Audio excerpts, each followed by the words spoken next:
Yes, Carol. The document that's been produced is one that's been in place for about the last 5 years or so.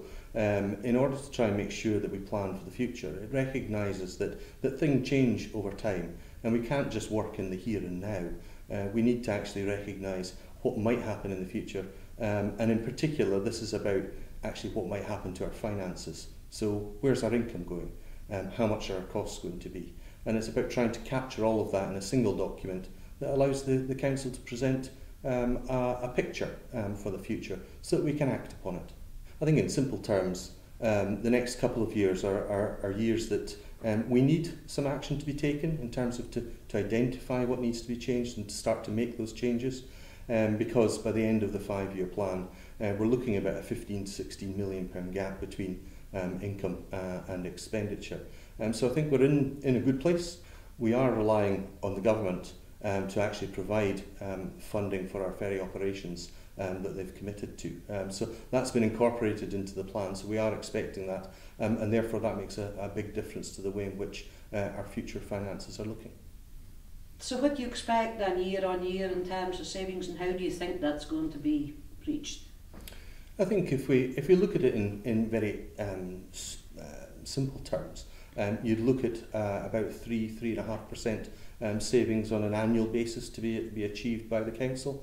However, what the plan is actually recommending is that the Council comes up with a set of actions that it's going to take over the period, rather than saying every year you must actually deliver that 3.5%. There is some latitude. Stephen, the Council has been in some difficult positions over previous years.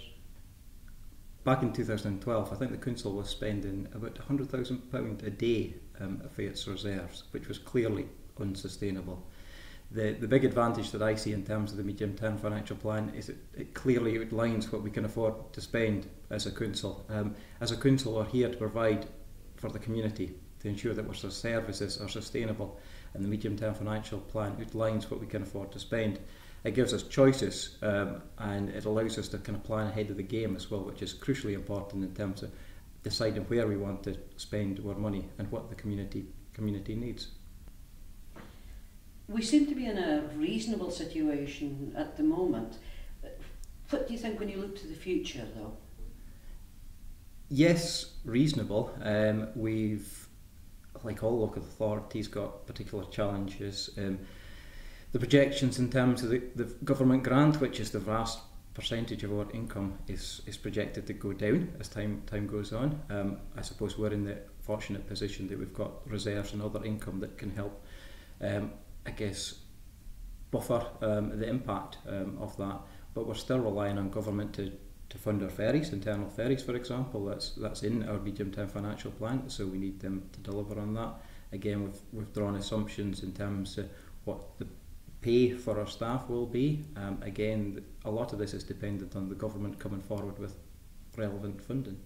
We're in an okay position, but that doesn't mean to say it's all a bed of roses. We've got challenges, and we need to continue to make sure that we maximise income, whether that be lobbying the government to ensure that we get a proper settlement, or reducing our costs. One of the two have to happen.